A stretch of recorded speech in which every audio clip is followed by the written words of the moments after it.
Alô Brasil, alô mundo, tudo bem com vocês? Olha, essa semana é a semana da maratona da Clínica Almar, aqui com o Dr. Benny Schmidt.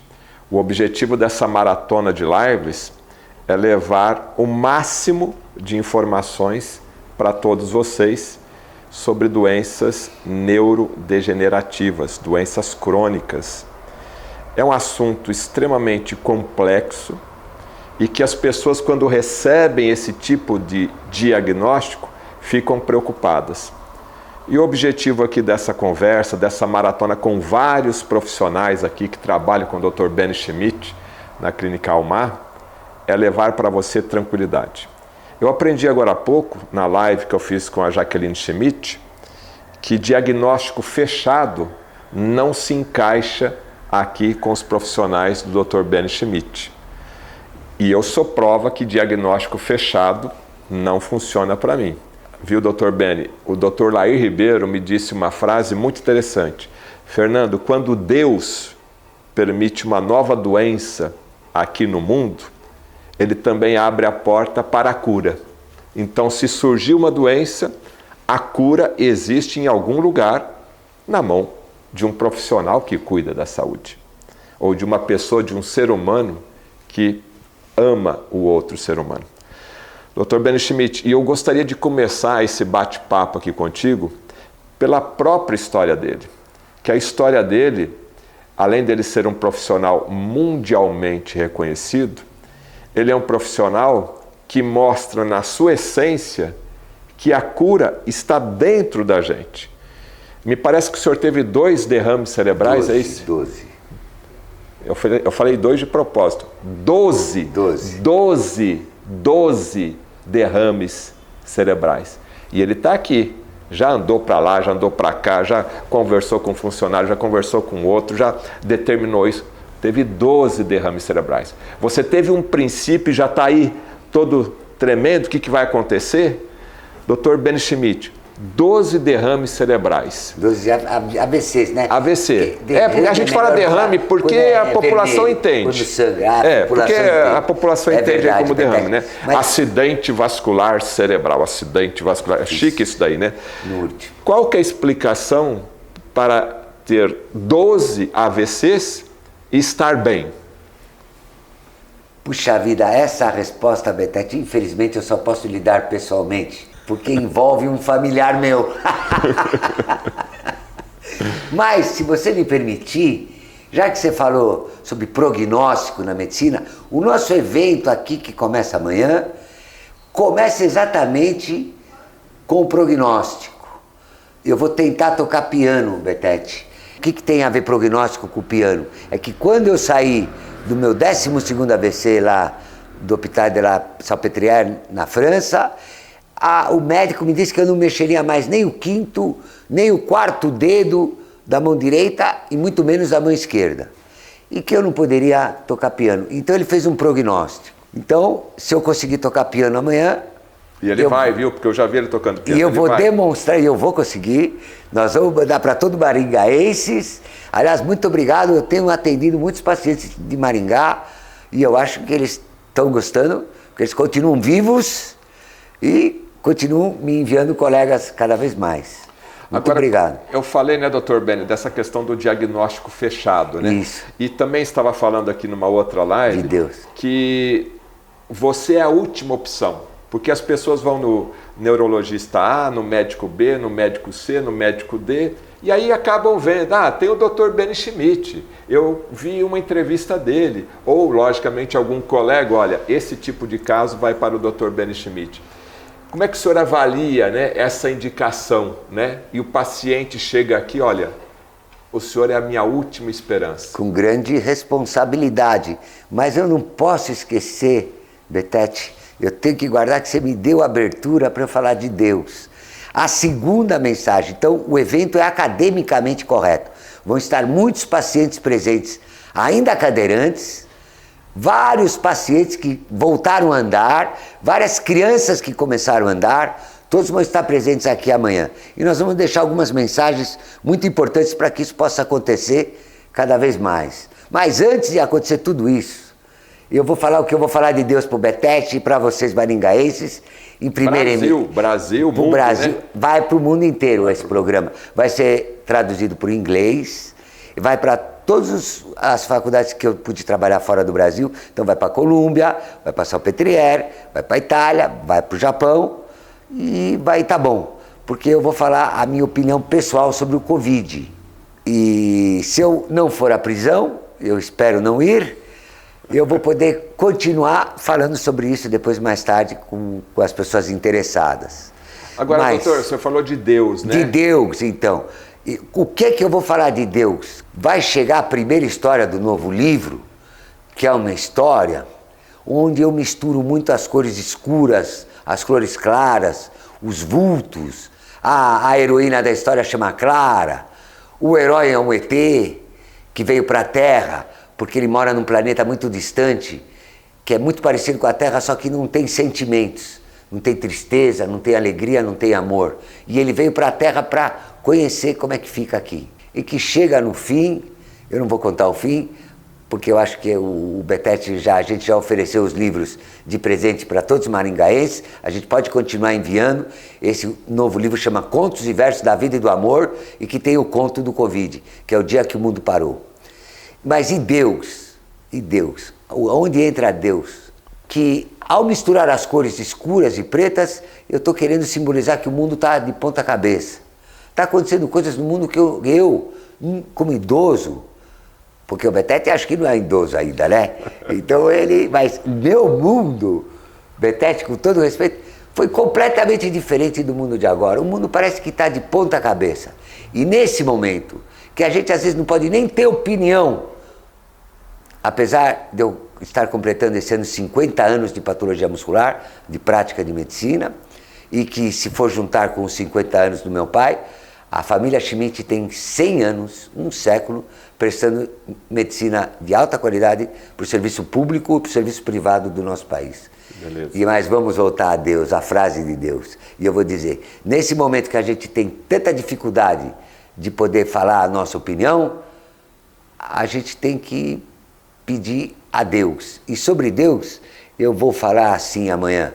Vamos ver, depende se a gente está inspirado, se a gente acordou bem. Se eu estiver bem, então eu vou tentar conversar com Sócrates, o maior filósofo grego. Eu sou um fã da literatura grega, eu sou um fã da mitologia grega. Eu, quando criança, fui contador de histórias de mitos gregos no laboratório Lavoisier.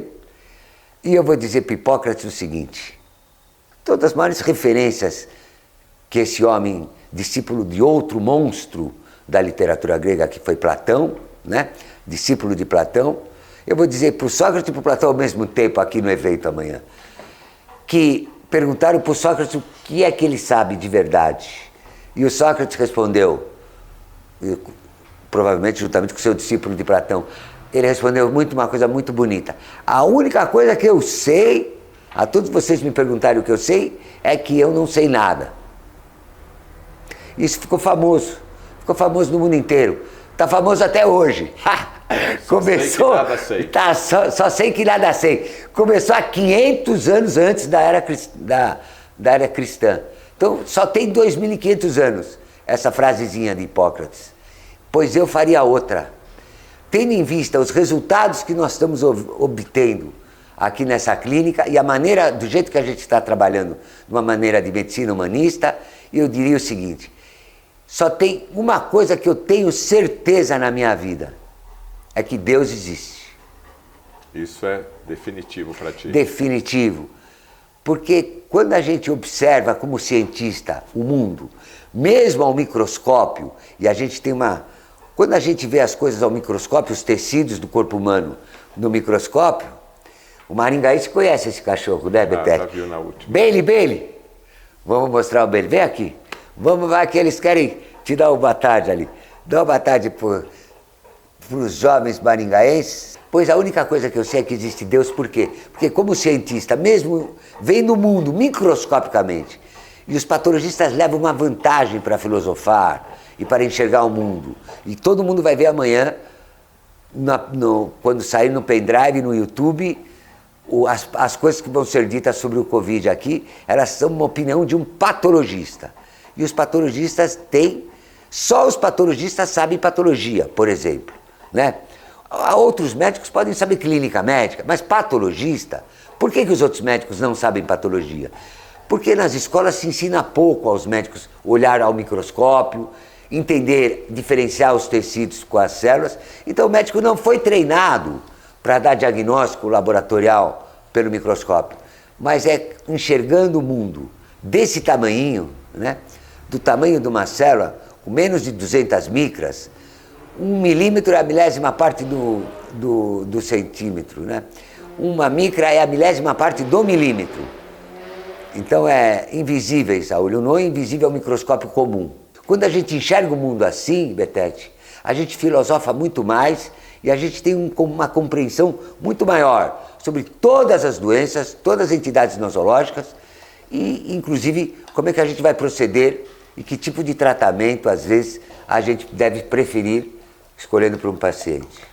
Bom, você falou que nesse livro, aproveitando aqui a deixa, né, que você vai comentar com todo o respeito aqui sobre a pandemia, sobre a Covid. Que já acabou, perdão, Betete. A pandemia já acabou. Tá. Não existe um paciente internado na Escola Paulista de Medicina. Eu liguei para outros 4 hospitais em São Paulo ontem, liguei para Notre Dame, conversei com colegas. Não tem nem mais paciente internado só por Covid grave e em vários hospitais da cidade de São Paulo, como não tem no Brasil inteiro. Só que, por que a televisão, por que a imprensa não noticia? Depois de tanto terror que foi criado, disseram que o mundo ia acabar, que todas as pessoas iam morrer, bloquearam, lockdown em países, lockdown em São Paulo, lockdown em Paris. Foi assim que nasceu esse livro, que vai ser lançado amanhã, aqui, Contos e Versos da Vida e do Amor. Bom, em relação à Covid, que sequela que ficou, principalmente nessa parte de neuro, lá no começo, né, a pessoa perdia o olfato, perdia o paladar, e hoje se fala muito em Covid longa, né, os efeitos colaterais de quem teve a Covid.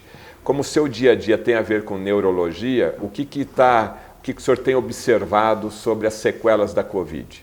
Eu vou responder, Betete, vou te pedir desculpa, mas a questão é tão ampla que eu vou te responder da maneira mais linda que eu posso te dar como meu novo amigo. A primeira pessoa que eu vou entregar o pendrive de amanhã vai ser para o meu amigo Betete, e onde ele vai ver a visão de um patologista, né, perante tudo isso que foi vinculado até agora, né? O que é um vírus? Você vai falar toda a verdade? Eu vou falar a verdade, eu não sei se é toda a verdade, né? Porque tem certas coisas, por exemplo, tem certas coisas com as vacinas que a gente só vai saber daqui a 10 anos. E eu não sou, Betete, infelizmente, eu gostaria até de ser claro, evidente, profeta, evidente, né? Eu profeta. gostaria de dar uma bisbilhotada no futuro, mas também nem sei se faria bem para as pessoas se bisbilhotarem no futuro. Deus sabe, Deus é perfeito, porque tudo que Deus faz está aí, está provado. Enquanto que nós, cientistas, o que a gente faz, as conclusões que a gente tira, não são perfeitas 100% das vezes. Elas dependem das probabilidades. Agora, voltando, então tá, sobre Covid, você vai ter mais novidades aí no evento de amanhã. Esclerose lateral amiotrófica. Podemos falar sobre essa doença? Obviamente. Essa é uma doença que eu tenho recebido inúmeras perguntas e me parece, me corrija se eu estiver errado, o número dessa doença tem aumentado. E as pessoas, quando recebem esse diagnóstico, ficam com medo, o próprio paciente e o familiar. Em 50 anos estudando, né, neurologia, neuropatologia, o que a gente pode falar de novidades em tratamentos da esclerose lateral amiotrófica? Não é bem novidade, mas eu vou falar como a Escola Paulista de Medicina tem uma história muito longa com a esclerose lateral amiotrófica, como, por exemplo, eu e o professor Dr. Acari Silva Bulli de Oliveira, muito mais o Acari do que eu, nessa ação, ele foi muito mais contundente. Nós formamos uma sociedade brasileira que acabou ficando conhecida no mundo inteiro. E a gente publicou muito por essa sociedade, nossos pós-graduandos, o Roberto Dias, gostaria de destacar, estou com saudades de você, Roberto. Então a gente publicou muito em revistas de alto impacto. Eu e o professor Acari temos uma visão diferente no tratamento da doença, que é vital, na minha humilde opinião. O Acari acredita num medicamento chamado Riluzol, que a literatura da indústria farmacêutica diz que o paciente dura mais 3 meses de vida. E eu, francamente, acho que o Riluzol não tem efeito nenhum sobre o organismo, e para mim, esclerose lateral amiotrófica é como todas as doenças da patologia humana, Betete, que cursam comprometendo a musculatura esquelética e lisa do nosso organismo. Esclerose múltipla, isolamentos, falta de atividade física, doenças imunológicas, qualquer doença que curse comprometendo o músculo esquelético. A função de um reabilitador, ou uma pessoa que trabalha com reabilitação, principalmente sendo ele neuromuscular, o patologista muscular, é devolver músculo ao paciente. Dar músculo, eu estou de frente para a câmera, né, Douglas? Então essa é a melhor frase que a gente pode dizer, Betete. Dar músculo para qualquer pessoa é bom. Com certeza. Para a mulher também. Eu sou de uma época, Betete, velhinho, para mulher, que mulher não queria ter músculo, que fica parecendo homem um pouquinho, que vai ficar meia masculinizada. Isso é uma baita de uma bobagem. Meninas, moças, mulheres, sobretudo as idosas, tem que ter músculo, tem que fazer musculação sim, para ter qualidade de vida. E as mulheres idosas têm que fazer musculação de uma musculatura muito difícil de fazer, que é a musculatura do assoalho pélvico. Essa musculatura do assoalho pélvico é fundamental para as mulheres quando vão fazer o número 2, vão usar a toalete, mas mesmo no hábito de levantar do chão. Então essa é uma mensagem importantíssima que eu te agradeço, Betete, de você abrir espaço para a gente falar sobre isso. Eu vou repetir, Douglas, dar músculo para qualquer pessoa é bom, é muito bom, principalmente para quem é idoso. Ele ainda não é idoso, ele pode ficar, ele está meio relapso. Estou no caminho. Mas ele está no caminho. Falta alguns anos. Assim que o Betete ficar idoso, eu tenho certeza que ele vai começar a pegar peso. Tá certo.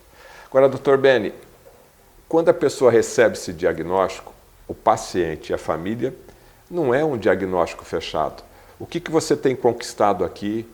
Quanto tempo você já está trabalhando com isso aqui na Clínica Almar, junto com seus colaboradores? Ou seja, temos sim esperança, temos sim qualidade de vida?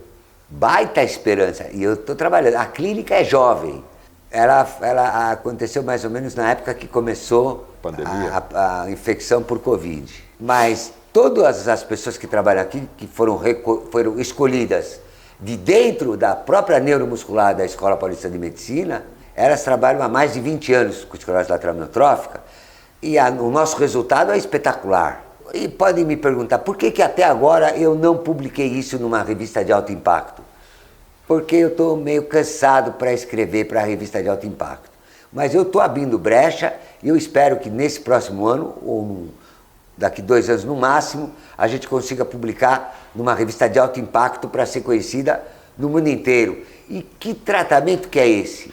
Que mágica que é essa? Não tem mágica nenhuma. De novo, eu vou dar músculo para quem tem esclerose lateral amiotrófica. Mas quem tem esclerose amiotrófica ganha músculo? Ganha músculo. Ganha bíceps femoral, que é um músculo fundamental para sentar no chão, para tomar banho sozinho, do idoso, para andar, para o idoso que jogava tênis, para poder voltar a jogar um tênisinho, praticar um esportezinho. E o mais importante, Betete, que infelizmente os médicos não reconhecem, nós somos seres humanos. As emoções humanas podem nos adoecer. Os médicos, uma hora, eu vou dar uma mensagem para o mundo amanhã. Então os médicos têm que entender que a principal causa de esclerose lateral amiotrófica está ligada à própria pessoa. Não à aparência, mas à sua alma, a vida que ela viveu, o contexto de vida, os sonhos que não aconteceram e os problemas que ela viveu perante a sua família. Então, na opinião da gente, e é isso que a gente tenta mexer. Então, as pessoas que compreendem e trabalham de maneira muito inteligente com a psicologia, que é absolutamente menosprezada. Betete, uma consulta com um psicólogo custa R$20, R$5, R$10, né? O psicólogo precisa fazer 1000 consultas por dia para tentar manter uma família, por exemplo. E hoje, se tem alguma coisa, Betete, você já me perguntou sobre isso, tendo em vista que a principal causa de doença hoje no mundo, esquecendo um pouco as neurodegenerativas, que você começou falando muito bem, é a tristeza humana. Então, a melhor coisa que as pessoas mais precisam hoje é conversar com alguém. É de um psicólogo. É que fica com vergonha. Está com vergonha de ir no psicólogo. Eu sou de uma época que só ia para o psicólogo quem achava que estava com alguma alteração de conduta, né? Que era louca mesmo, né? Uma esquizofrenia, por exemplo. Não. O psicólogo faz bem para quando a gente tem saúde. Ele é maravilhoso quando a gente tem saúde. Essa mensagem é importantíssima, Betete. É o bem-estar, né? É o bem-estar, você vai melhorar. Você já está feliz? Tem família? Ama tua mulher? Ama teus filhos? Tá tudo bem? Você não tem nada? Maravilha! Vai falar com o psicólogo. Faz uma revisão biográfica da sua vida. Você vai descobrir tantas coisas. Para melhorar mais, sempre é possível, Betete, melhorar mais. Eu sou arauto da psicologia, fazer parte da equipe multidisciplinar de medicina para tratar qualquer doença. Bom, já que você falou medicina multidisciplinar, qual que é a diferença aqui dos seus colaboradores, dos outros profissionais, na condução do tratamento de qualquer doença neurodegenerativa aqui? Porque não é o único médico aqui, o Dr. Benny Schmidt, né? Você tem uma equipe. O que faz essa diferença? Todos eles terem conhecido a ciência da patologia muscular. O que é a patologia muscular? Quando a gente aprende patologia muscular, a gente entende microscopicamente, do tamanho de microns, né? O que é uma miofibrila, que aparelho é esse aparelho muscular, que é um dos maiores aparelhos que Deus criou no nosso planeta, como as fibras se hipertrofiam, ganham massa muscular, como a gente precisa ganhar músculo, a gente precisa saber como a gente ganha esse músculo. A gente também precisa aprender por que esse músculo atrofiou, por que esse músculo diminuiu de tamanho. Então, saber patologia muscular, Betete, é a grande diferença da reabilitação praticada na Clínica Almar com a do resto do Brasil. E eu vou dizer uma coisa para vocês.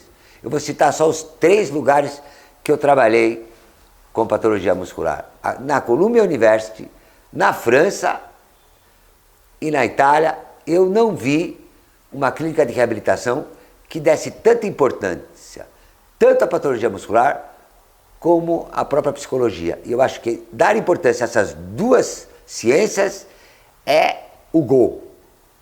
E aqui na sua clínica você tem quais outros profissionais aqui colaborando? Todos que são fundamentais, né? Eu preciso de uma moça que saiba trabalhar com terapia ocupacional, né? E essa especialidade é dita, a gente trabalha mais as forças distais das mãos, né? Para poder abotoar um botão de uma camisa. Num dos meus AVCs, telespectadores, uma das coisas que mais me irritou foi que eu não conseguia abotoar o botão da minha camisa. Pode parecer uma bobagem, né? Mas isso tem uma conotação psicológica, né? Você pode começar a pensar, estou envelhecendo, não consigo mais abotoar o botão. Tem. Eu não gostei nada de não poder abotoar o meu botão da camisa. Não gostei nada dessa experiência.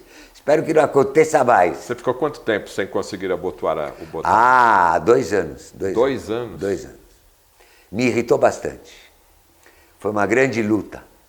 Eu saí ganhando, vamos ver, ter tudo que foi dito até agora. Como é que eu consegui sair e voltar? Ganhando músculo. Ganhando músculos. Fui nadar, fui levantar peso e fui praticar, aumentar minha atividade física e fui conversar com pessoas que trabalham com psicologia e tentar compreender o que realmente tinha acontecido, porque tantas vezes. E está tudo explicado no evento de amanhã. Eu vou convidar de novo todos vocês, seguidores do Betete. Que bacana ter um jornalista como esse ainda no Brasil, né? Um jornalista diferente. Eu assisto algumas lives suas, né? E o Betete tem uma outra maneira, ele deixa as pessoas darem a opinião pessoal e não é por causa disso que ele é rude, agressivo ou está desmerecendo, ou perdendo a humildade. Eu sinto que todas as pessoas entrevistadas pelo Betete, que eu tive a honra de poder assistir o programa, uma grande parte deles, que ele tem uma dignidade muito grande e ele respeita todas as pessoas. Eu acho isso sensacional. Muito obrigado. Agora, Dr. Beni, a hora que você estava falando aí de abotoar, né, o botão, um simples movimento, né, para quem está gozando da sua plenitude da saúde. E você trabalha com doenças neurodegenerativas, né, ou doenças que impossibilitam o movimento. Que mensagem que você entendeu quando Deus permitiu que você tivesse essa limitação de movimento, né? Porque o Dr. Beni trabalha com esses pacientes crônicos, né? Que às vezes chegam aqui do pescoço para baixo sem nenhum movimento. Nenhum movimento. Você acredita que isso foi um presente de Deus? Se é que eu posso colocar a palavra presente? Às vezes foi, Betete, e é assim que começa amanhã. Eu vou falar o começo da manhã, porque é exatamente assim que começa amanhã. Eu tinha já sofrido muito no meu 11º AVC, mas esse 12º AVC foi mais sofisticado, Betete, porque eu caí na beira do Sena, do Rio Sena, em Paris. Foi um AVC chique, mas muito cruel, porque o local da falta de oxigenação era um local justamente das emoções humanas, né? Então eu fui muito comprometido na maneira, nos sentimentos, a alegria diminuiu muito e me impossibilitou de trabalhar, logicamente, né? E o programa começa da seguinte maneira: eu fui procurar, eu moro encostado numa sinagoga aqui em São Paulo, no bairro dos Jardins. E toda vez tem o rabino lá, que toda vez, há 2 anos antes desse meu 12º AVC, o rabino fazia assim com a mão. Tá pegando aí, Douglas? Assim com a mão. Ele não falava nada para mim, mas eu entendia a mensagem dele. Quando ele fazia assim para mim, ele estava querendo dizer: mas Beni, será que você só fica correndo, trabalhando? Será que você só quer ganhar dinheiro? Você acha que a vida é só ganhar dinheiro? Você não tem 5 minutos para entrar aqui dentro, dar uma rezadinha, se lembrar de Deus? Você é judeu, você tem um Deus, uma entradinha, 5 minutos. E eu nunca entrava. Depois do 12º AVC, eu fui entrar, primeiro para conversar com ele, para explicar que eu entendia o que ele estava falando para mim. Como eu estava muito sem esperança, eu perguntei para ele: o senhor acha que eu vou voltar de novo? O senhor acha que eu vou poder dar aula de novo? O senhor acha que eu vou poder fazer esporte de novo? Imagina sem fazer esporte, como é que eu vou fazer? Sem poder jogar tênis, sem poder jogar beach tênis, sem poder bater uma bolinha, sem poder fazer andar de bicicleta, correr, andar de bicicleta, ou mesmo surf, né, Betete? O surf, surf aqui, ó. Que eu sou idoso, mas eu surfo, pratico surf. E ele, eu pensei que ele ia me dar uma resposta, Betete, sensacional. E o rabino vira para mim e fala: não, não vai não. Aí eu fiquei louco. Se a pessoa espiritualmente, o maior guia espiritual da nossa cidade de São Paulo, da nossa religião, poxa, se ele responde para mim que não, eu perdi ali naquela hora todas as forças. Por isso que é muito cuidado, os médicos não sabem dar, Betete, notícias de doença para as pessoas. Precisa ter cuidado, precisa ter carinho. Os médicos podem matar uma pessoa, sim, dependendo de como eles passam uma notícia ruim para a pessoa. Mas vou voltar ao rabino. Eu falei: mas rabino? Então não vai ter jeito? O rabino disse: não foi isso que eu disse para você, Beni. Eu disse que você não ia voltar igual. E eu falei: por que, rabino?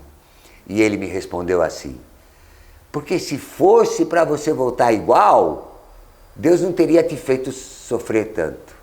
E assim começa o evento de amanhã. A primeira mensagem para as pessoas que se recuperaram aqui dentro é esperança. O ser humano não vive sem esperança. E eu só estou aqui por causa desse rabino. E foi nisso que eu me apoiei, foi nisso que me levou a treinar Aí na piscina, na chuva, no sol, com frio, sem frio, eu treinei todos os dias durante quase 2 anos, Betete. E estamos aqui. E estamos aqui. Estamos aqui. Dr. Beni, eu iria fazer aqui uma dezena, ou 2 ou 3 dezenas de perguntas sobre diversas doenças e sobre os seus protocolos de tratamento. Mas depois dessa tua frase, eu gostaria de deixar esse espaço aberto para a sua mensagem final, porque está bem claro, não importa qual o diagnóstico que o médico passe para você. O diagnóstico nunca vai estar fechado, porque ele e eu somos provas vivas de que a cura está dentro da gente. Então eu não vou perguntar aqui para o Dr. Beni qual que é o tratamento do Alzheimer, qual que é o tratamento do Parkinson, qual que é o tratamento de uma paralisia facial. Dr. Beni, para quem está nos assistindo e tem uma doença, qual a orientação como médico, né?